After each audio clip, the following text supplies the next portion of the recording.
Canadians for Homeopathy is excited to introduce a brand new series called Homeopathic Dose of History. We are going to present short, fascinating, and sometimes quirky true stories, all connected to homeopathy. I'm Shirley Gertain. Honestly, I'm having way too much fun digging around to find these gems for you. Stories about remedies and unusual cases and the remarkable people who have shaped homeopathy.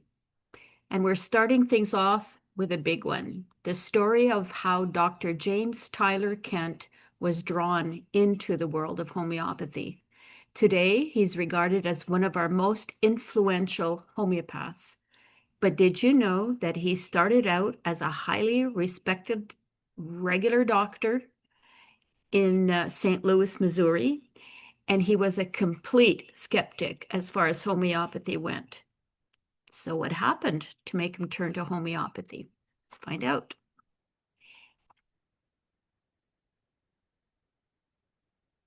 Dr. James Tyler Kent was an eclectic physician and a prominent member of the local medical association.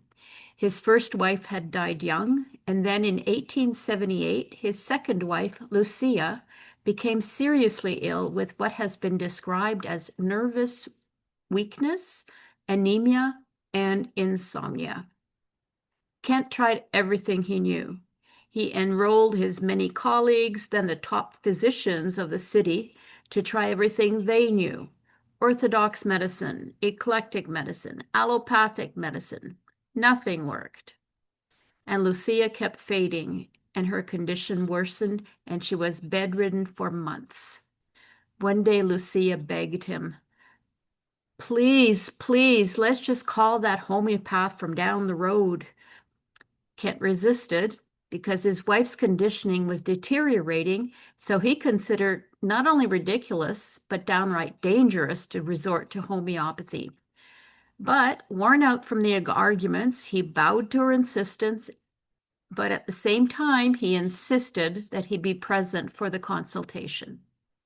So Dr. Richard Phelan, an elderly homeopath, was summoned. Dr. Phelan arrived promptly. After all, when a distinguished professor of anatomy, even a skeptical one, calls for you, you come. He began the consultation in true homeopathic style with a very long and thorough case-taking.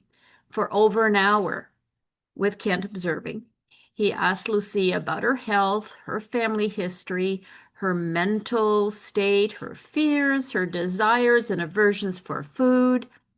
Food? Food, Ken thought.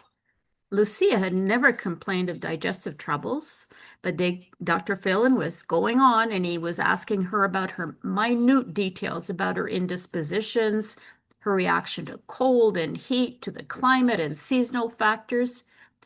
Kent found the questions so odd and inappropriate that as he leaned on the side of the bed, he could not stop from scoffing at the questions. So finally, Dr. Phelan asked Kent for a glass of water. Then he opened his remedy case, chose one, and dropped a few tiny globules into the water and administered to Lucia the first spoonful. Kent watched, amused, and then outraged, as Phelan instructed, a teaspoon every 2 hours until she sleeps. What? The homeopath had the nerve to say until she sleeps? Kent found the whole thing totally ridiculous. For several weeks, his wife had barely closed her eyes. So this homeopath had to be a pretender or a fraud, and Kent just abruptly showed him out the door. Kent then went to his study, which was right beside the sick room, and he continued working on a lecture that he was preparing. 2 hours later, not wanting to distress Lucia, he gave her a spoonful of the medicine, but without the least conviction that it would work. He returned to his study and then became so engrossed in his work that he forgot to return to his wife's side for the third dose. It was some 4 hours later that he suddenly remembered his oversight. Going to his wife's room, he found her in a deep and sound sleep, something long unknown to her despite faithfully taking all those allopathic drugs. Kent's doubts wavered, and he sent a maid to update Dr. Phelan. And being an honorable man, he also added an apology for his earlier attitude.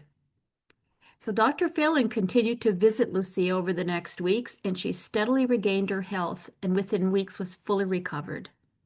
So this humble homeopath, Dr. Phelan, had managed to do what all those eminent physicians and top professors from the grand allopathic and eclectic schools could not. He had restored the health of Lucia Kent gently, rapidly, and permanently. And so began Dr. Kent's great adventure into homeopathy, a journey that would last until the day he died in 1916, and he would forever change the course of homeopathic medicine. Kent resigned from the Eclectic Medical Association, and then he began studying homeopathy under Phelan's guidance, and Phelan gave him the Organon as his first homework. Over the next 35 years, Kent, with his gift for teaching, would become one of the most influential teachers and writers in homeopathy, producing works that are still being used today by practitioners worldwide. He was one of the few homeopaths who contributed vastly to the system in the three fields of philosophy, materia medica, and repertory.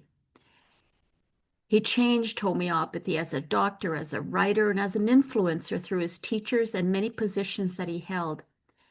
His accomplishments are so many that they just might be the subject of a future video. Not so bad for a man who once thought that homeopathy was nonsense. All it took was one good night's sleep, Lucia's sleep, that is, and with that moment, history shifted. Homeopathy will forever be grateful for Lucia's insomnia. So this brings us to the end of this little but big anecdote of one of our heroes in homeopathy. I hope you enjoyed this glimpse into a moment in time of the life of James Tyler Kent. If you want to read more about Dr. Kent, here are some sources, although there's many more easily found on the internet. And feel free to share this video. You'll find it on Canadians for Homeopathy's YouTube channel, which is linked here on the slide, along with more of the great work that Canadians for Homeopathy is doing for the homeopathic community. Thanks for watching, and see you next time for another homeopathic dose of history.